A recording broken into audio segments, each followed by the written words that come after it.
The pen trembled in my hand as my father's voice thundered through the oak-paneled office. "Sign it, Emily.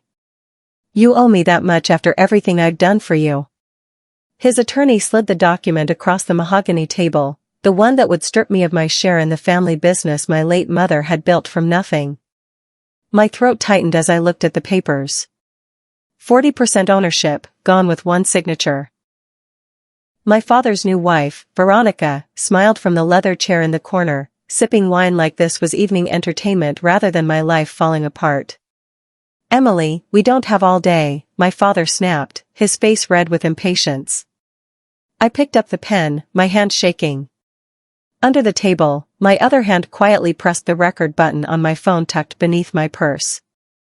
The faint click was barely audible over my racing heartbeat. As I signed my name across the line, Veronica's smile widened. My father exhaled like he'd just won something. The attorney gathered the papers quickly, as if afraid I might change my mind. None of them noticed the small red light glowing beneath the table, capturing every word, every laugh, every moment of my betrayal. My name is Emily Peters, and that signature changed everything. I stared at my empty hands as I walked out of that office, feeling like I'd just buried my mother all over again. 6 months earlier, she'd died suddenly from a heart attack, leaving behind the interior design company she'd spent 20 years building. Peters & Company Interiors had been her dream. She'd started it in our garage, sketching designs on graph paper while I did homework at the kitchen table. By the time I was in college, she had 15 employees and contracts with major hotels across 3 states. I joined the company right after graduation, working my way up from assistant to operations manager. For 7 years, I'd helped grow what she started.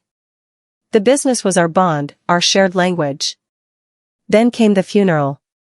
I stood in my black dress, accepting condolences, when my father introduced a woman I'd never seen before. "This is Veronica," he'd said, his hand on her back. "She's been helping me through this difficult time." I'd found out later they'd been dating for only 2 months. My mother had been gone 3 weeks when he brought Veronica to the funeral. 3 weeks. 2 days after the signing, I sat in my apartment reviewing my mother's will. Something didn't add up. I'd read it a dozen times since her death, and there it was on page 7, clear as daylight: Emily's 40% ownership share cannot be transferred, sold, or reassigned without her explicit written consent, witnessed by an independent party. I grabbed my phone and called the family lawyer who'd handled my mother's estate. He didn't answer. I tried 3 more times over the next hour. Finally, a text came back, no longer handling Peter's family matters. Best wishes. That was odd. He'd worked with my mother for 15 years. I pulled out the business documents my father's attorney had given me to sign. Nowhere in those papers was my mother's will mentioned. There was no reference to the protection clause she'd specifically written for me. I opened my laptop and searched for the original will filing. The county records showed it had been registered, but when I requested a copy, I was told certain pages were under legal review and temporarily sealed. My father's new attorney had made my mother's protection disappear. Or tried to. I still had my copy, stored safely in a lockbox under my bed. The following week, my father invited me to dinner at the house I grew up in. I almost said no, but something made me accept. I needed to see what they were planning next. When I arrived, Veronica was sitting at the head of the dining table. My mother's chair. The one where she used to sit and talk about her day, showing me fabric samples and paint swatches while we ate. "Emily, darling," Veronica said, her voice dripping with false warmth. "So glad you could join us. Your father and I wanted to discuss my new role at the company." I sat down slowly, forcing myself to stay calm. "New role?" "Creative director," my father announced, pouring himself whiskey. "Veronica has brilliant ideas for the company's direction. Fresh perspective, you know." Veronica leaned forward, her perfectly manicured nails tapping the table. "Your mother's style was lovely, but it's time to modernize. Move beyond her vision." My hand tightened around my water glass. I wanted to throw it. Instead, I smiled and reached into my purse, feeling for my phone. I tapped record without looking. "You're awfully quiet tonight, Emily," Veronica said, watching me carefully. I met her eyes. "Just listening. Recording every word." The next morning, everything changed at once. I arrived at the office building where I'd worked for 7 years, my employee badge ready. The security guard, someone who'd waved me through every morning, stopped me at the entrance. "Sorry, Miss Peters. Your access has been revoked." "What?" "There must be a mistake." He looked uncomfortable, avoiding my eyes. "Orders from upstairs. Your badge, company phone, and laptop need to be returned to HR immediately." I stood there in the lobby, stunned, as other employees walked past, some staring, others pretending not to notice. I was being kicked out of my own mother's company like a stranger. My company email was already shut down. The parking pass didn't work. Even my direct line was disconnected. 7 years of work, erased in a single morning. That afternoon, my father left a voicemail. I saved it before even listening. His voice was casual, almost cheerful. "Emily, I know this seems sudden, but it's really for the best. You've been through so much with your mother's passing. Take some time, find yourself. You'll thank me later. The company needs to move forward, and sometimes that means making tough choices." I listened to it twice. Once as his daughter, once as evidence. The emergency board meeting happened 3 days later. I wasn't invited, but I heard about it from every angle. 5 board members, all men my mother had personally selected and mentored, voted unanimously to remove me from the company. The reason? Mental instability following the death of her mother. I found out later that Veronica had been planting seeds for weeks.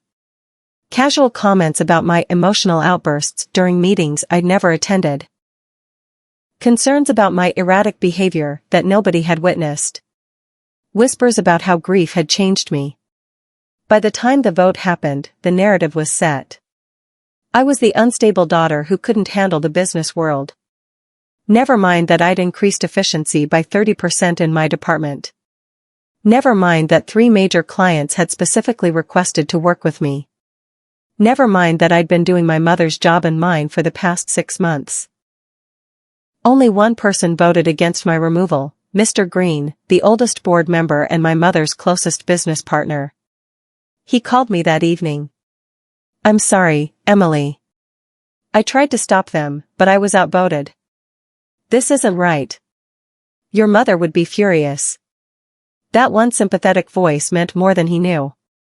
I drove for hours that night, no destination in mind, just moving.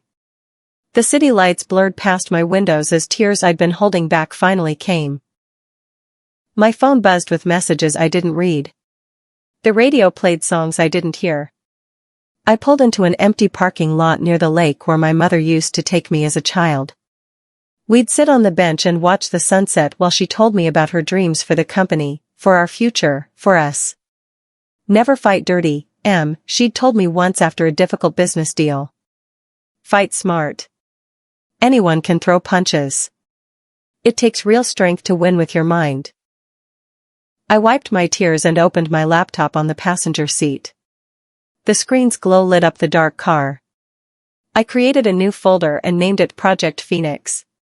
Inside, I uploaded every recording I'd made, every document I'd saved, every email I'd screenshot before they locked me out. The signing day recording. The dinner conversation. My father's voicemail. Bank statements I'd quietly copied months ago. My phone buzzed again. A text from my father, "Hope you're doing okay. Fresh start tomorrow."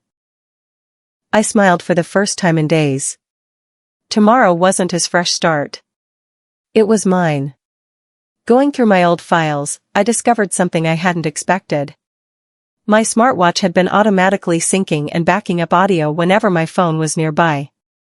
I'd completely forgotten about the feature. I scrolled through weeks of saved conversations, most of them useless background noise. Then I found it. The day of the signing. The audio was crystal clear, picking up everything my phone might have missed. I plugged in headphones and listened carefully. After I'd signed and started gathering my things, Veronica had whispered something to my father. On my phone recording, it was too quiet to hear. But the watch had caught it perfectly. Once she's out, sell her shares before she finds out about the will clause. Green won't talk if we make it worth his while. My hands went still on the keyboard. They knew about the protection clause. They'd known all along. This wasn't just about pushing me out. It was about erasing my mother's wishes entirely and stealing what she'd left for me. I sat back, staring at the ceiling. The trap was already sprung. They'd confessed their plan without knowing I had proof. I saved 3 copies of that recording in different locations. This wasn't just evidence anymore. This was ammunition.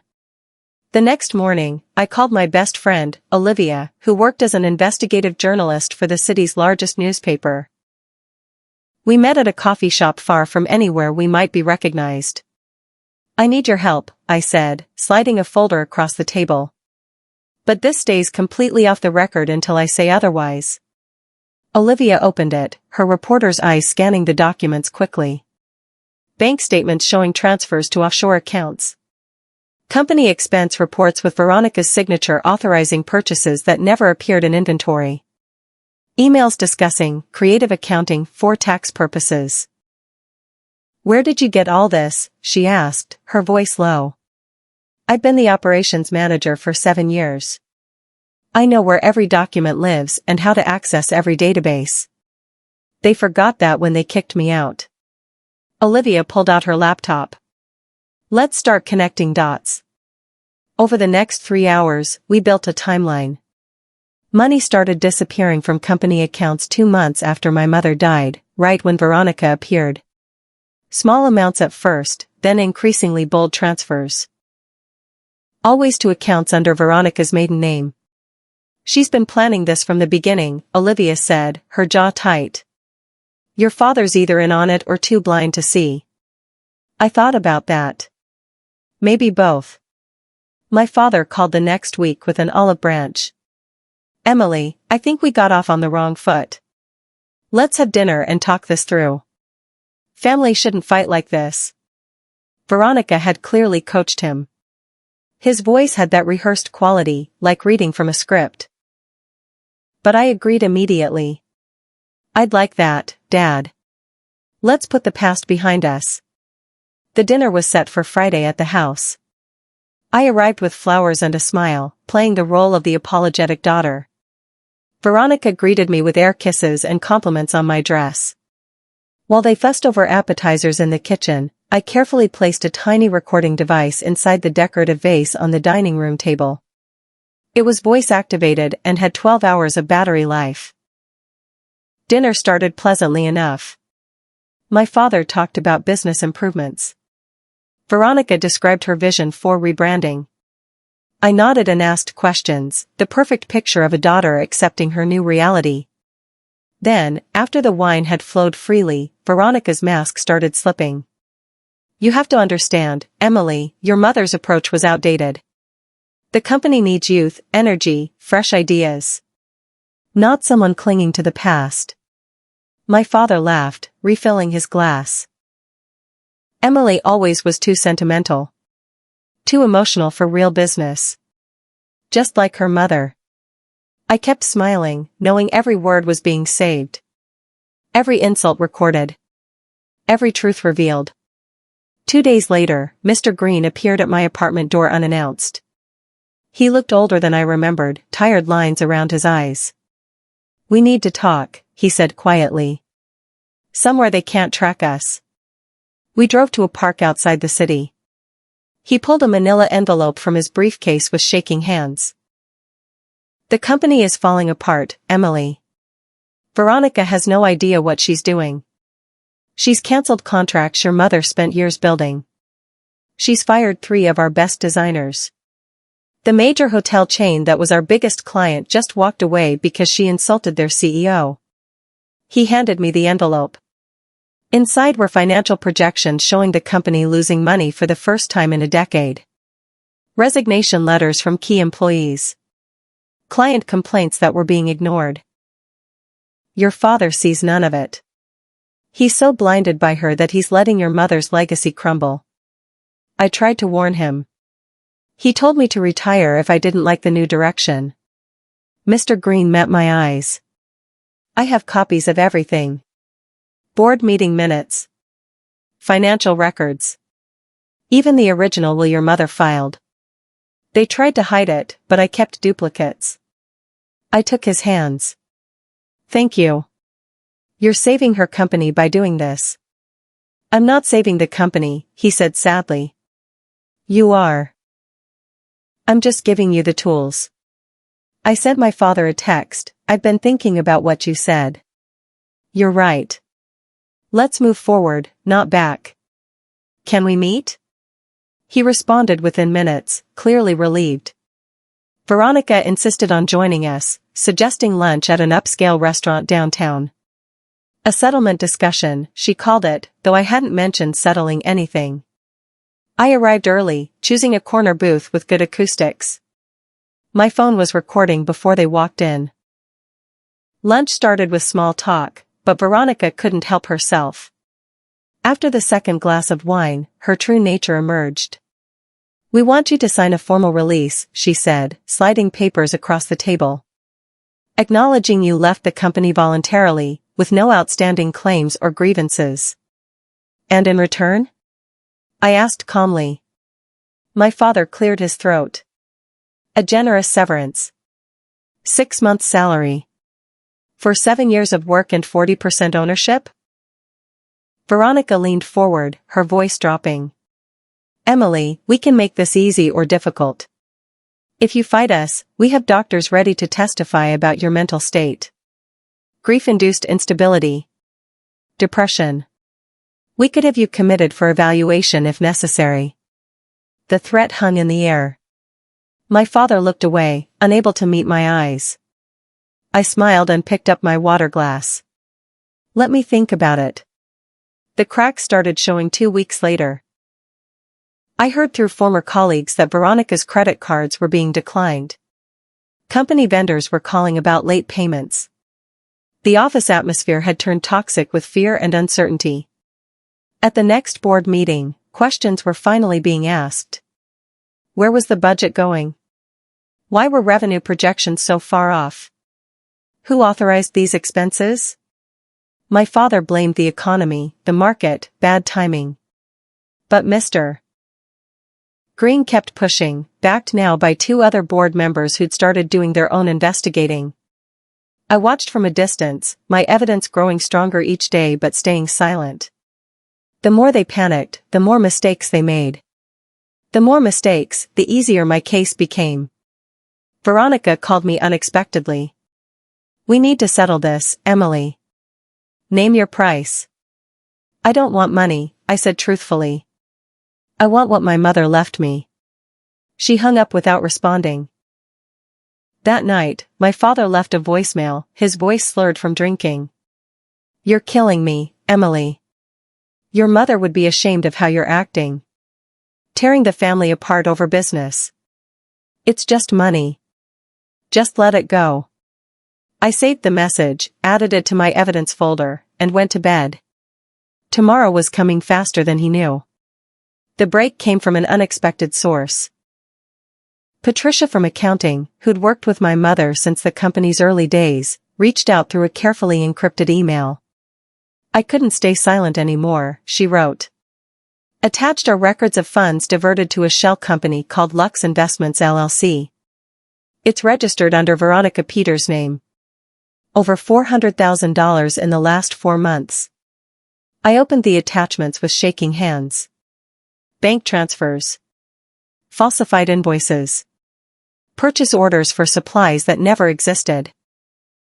Every dollar carefully skimmed from my mother's company and funneled into Veronica's personal account. Patricia's email continued, I was told to process these or be fired. I kept copies of everything. Your mother trusted me. I can't let them destroy what she built. I called Olivia immediately. We have everything now. The proof is undeniable. What's your next move? She asked. I looked at the evidence spread across my desk. Recordings, documents, financial statements, witness testimony. I think it's time to talk to a lawyer. Not just any lawyer.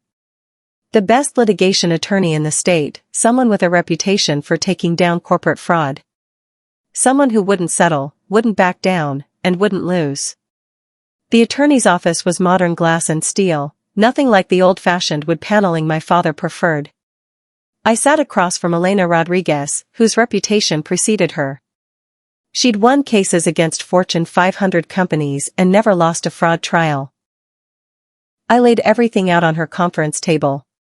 Every recording, every document, every piece of evidence I'd gathered over months.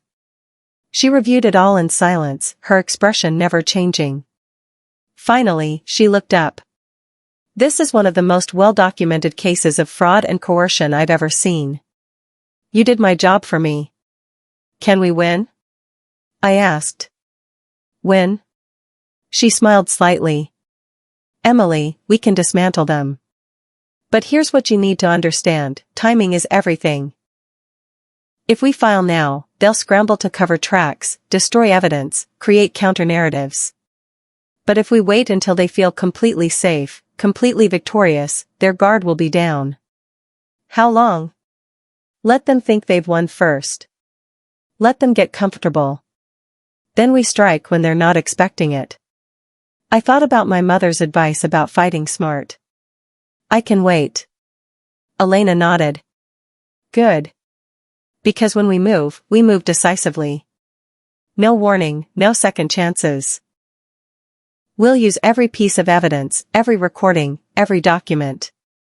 Your father's own attorney's emails will prove coercion. Veronica's financial records will prove fraud. The wait was harder than I expected. Every day, I heard new stories about what they were doing to my mother's company. Designers quitting. Clients leaving. The company bleeding money and reputation. Then came the call I'd been waiting for.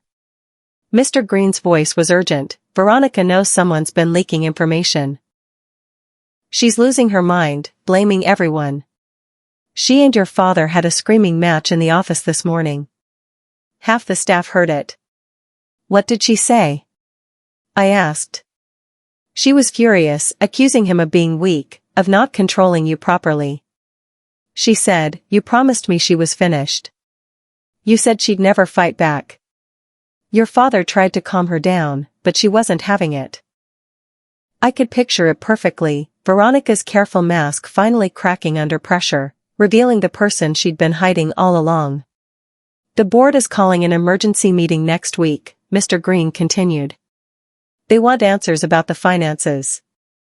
I think this is it, Emily. This is when everything comes out. I opened my laptop and looked at the anonymous email I'd prepared weeks ago. Subject line, the truth about Peters and Company.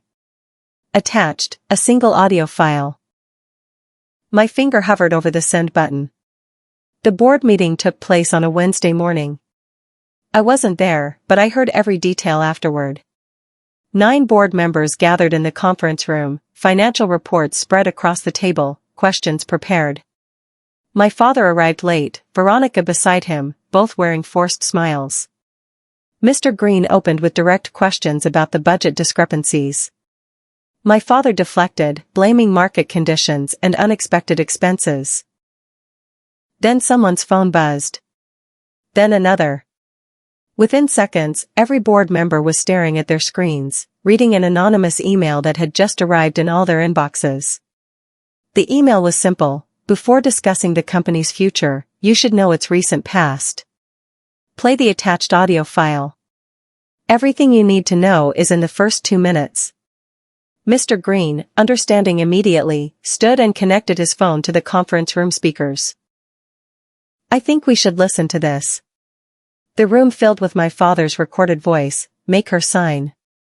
I don't care what her mothers will said. We need her out before Green finds out about the protection clause. Then Veronica's laugh, sharp and cruel, she's so naive. Once she's gone, we'll sell her shares to overseas investors before she figures out what happened. The recording played for 3 minutes. Every confession, every lie, every moment of betrayal captured perfectly. When it ended, the silence in that room was absolute. Within an hour, my phone exploded with messages. The board had suspended both my father and Veronica immediately, pending a full investigation. Mr. Green was named interim CEO. An emergency audit was ordered. But that was just the beginning. Someone in that meeting, probably one of the younger board members, had recorded the moment when my father's confession played. That video was now circulating online, shared and reshared across social media platforms. By evening, the story had gone viral. Local news picked it up first, then regional outlets, then national media. Daughter Records' father's plot to steal family business was trending across multiple platforms. Olivia called me, her voice excited. My editor wants to run the full story. Everything you've told me, all the documentation, the complete timeline. Are you ready? I've been ready for months, I said. The article published at midnight. Olivia had done her job perfectly, laying out every detail with precision: my mother's will, the coerced signing, the hidden financial fraud, Veronica's shell companies. She included quotes from Patricia in accounting and other employees who'd witnessed the corruption. Most importantly, she'd verified every fact, checked every source, and made the story unassailable. This wasn't gossip or speculation. This was documented truth, backed by evidence and recordings that couldn't be denied. My father called me 50 times that night. I didn't answer. Finally, at 3 a.m, he left a voicemail. His voice was broken, desperate, nothing like the confident man who'd demanded my signature months earlier. Emily, please. You've destroyed me. My reputation is gone. The business is gone. Everything your mother and I built together, you've torn down out of spite. I know I made mistakes, but this? This is vindictive. This is cruel. I listened to the message once, then saved it to the evidence folder. Even now, he couldn't take real responsibility. It was still about what I'd done to him, not what he'd done to me. I typed a response carefully, knowing these words would matter. No, Dad. You destroyed yourself the day you decided I was your competition instead of your daughter. The day you chose Veronica over Mom's memory. The day you forgot that I learned everything from you, including how to fight for what's right. I sent the message and turned off my phone. Tomorrow would bring more chaos, but tonight I needed sleep. When I woke up, there were hundreds more messages, missed calls from reporters, and an email from Elena Rodriguez. The board wants to meet with you. They're ready to discuss reinstatement. We've won. The emergency board meeting happened 3 days later. This time, I was invited. Required, actually. I walked into the same conference room where they'd voted me out months earlier, but everything felt different. The men who'd raised their hands against me now stood as I entered, their expressions ranging from apologetic to ashamed. Mr. Green spoke first. Emily, on behalf of this board, I want to apologize for our failure to see the truth. Your mother trusted us to protect this company and protect you. We failed at both. He slid a document across the table. We're voting today to reinstate your full ownership rights, as specified in your mother's will. All 40%, with immediate effect. We're also offering you the position of Chief Operating Officer, if you'll accept it. I looked around the table. What about my father? He's been removed as CEO pending the completion of the fraud investigation. The board recommends permanent removal based on current evidence. Veronica Peters has already filed for divorce and is cooperating with investigators in exchange for a plea deal. And the company? My mother's company? Mr. Green smiled sadly. It's wounded but not dead. With proper leadership, it can recover. We're hoping you'll help us rebuild what your mother created. I thought about that oak-paneled office where I'd signed away my rights. I thought about my mother's voice telling me to fight smart. I thought about justice finally arriving. I'll accept, I said. But on one condition, my mother's portrait goes back up in the lobby where it belongs. The legal proceedings moved quickly once all the evidence was presented. Elena Rodriguez stood in court and methodically destroyed every defense my father's attorney tried to mount. The coercion was proven through recordings. The fraud was documented through bank statements and testimony from Patricia and other employees. The attempt to circumvent my mother's will was established through emails and the falsified documents. The judge listened to everything, reviewed every piece of evidence, and delivered her verdict with clear disgust. Miss Peters, you retain full rights to your ownership share as specified in your mother's will. Furthermore, you're awarded damages for emotional distress, lost wages, and legal fees. The court finds clear evidence of coercion, fraud, and breach of fiduciary duty. She turned to my father. Mr. Peters, you betrayed your daughter, your late wife's wishes, and every principle of honest business. You should be ashamed. I watched my father's shoulders slump, his expensive suit seeming to hang loose on his frame. For the first time in my life, he looked small. Veronica wasn't in the courtroom. She'd taken her plea deal and was already facing charges in a different jurisdiction for the financial fraud. The company she'd tried to steal was filing its own lawsuit against her. As we left the courthouse, Elena put her hand on my shoulder. You did it. I exhaled, feeling lighter than I had in months. We did it. I didn't celebrate that night. Instead, I drove to the cemetery where my mother was buried. The evening sun cast long shadows across the headstones as I walked to her grave, carrying a single white rose. I sat on the grass beside her marker, running my fingers across her name. Mom, I hope I made you proud. I know you always said to fight smart, not dirty. I think I did. I didn't destroy Dad out of anger. I just made sure the truth came out. The wind rustled through nearby trees, and for a moment, I could almost hear her voice responding, telling me I'd done the right thing. The company is safe now. Your company. I'm going to rebuild it the way you would have wanted. Every designer you trained is coming back. Every client you cultivated, I'm personally calling. Your vision isn't dead, Mom. It's just been sleeping. I placed the rose on her grave and stood up. I'm not done yet. There's so much work to do. But I wanted you to know, justice happened. Not revenge. Justice. As I walked back to my car, my phone buzzed with a message from Mr. Green, first day as COO tomorrow. Ready? Veronica's fall from grace was swift and absolute. The fraud investigation revealed she'd been running similar schemes at 2 previous companies before meeting my father. She'd targeted wealthy widowers, gained their trust, then systematically looted their businesses. My father had been her 3rd victim. Or 4th, depending on how you counted.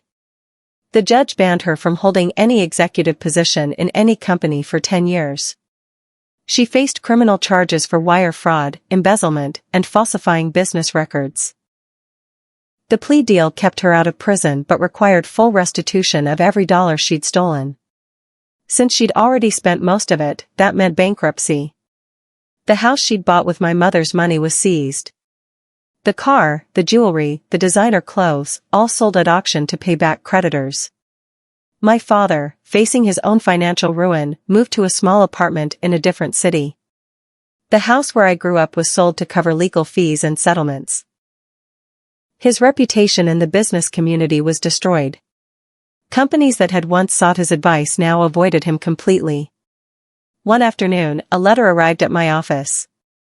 My father's handwriting on the envelope. Inside, just a few lines, Emily, I know I don't deserve forgiveness. But I want you to know, despite everything, I'm proud of you. You're stronger than I ever was. I'm sorry I couldn't see it sooner. I read it twice, then filed it away. Maybe someday those words would mean something. Today wasn't that day. 6 months after the verdict, the company's transformation was visible everywhere. The lobby renovation was complete, with my mother's portrait prominently displayed in the entrance hall. Every visitor saw her smile first thing when entering. We'd rehired most of the staff Veronica had fired. Contracts with major clients were being renewed.